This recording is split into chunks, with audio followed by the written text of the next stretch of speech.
బతకాలంటే ఆక్సిజన్ ఉండాలి, కానీ ఇక్కడ బతకాలంటే భయం కూడా ఉండాలి. అది మన దగ్గర కావాల్సినంత ఉంది.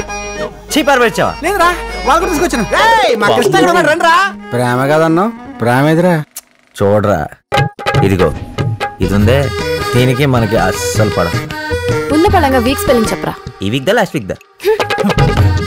ఇది అందరికీ తెలిసింది, ఎవరికీ తెలియంది. ఒక ముద్దు వచ్చి కదే. అవన్నీ పెళ్లి తర్వాతే అని చెప్పానా? నేను చెప్పానా? నీకు చెప్పానా?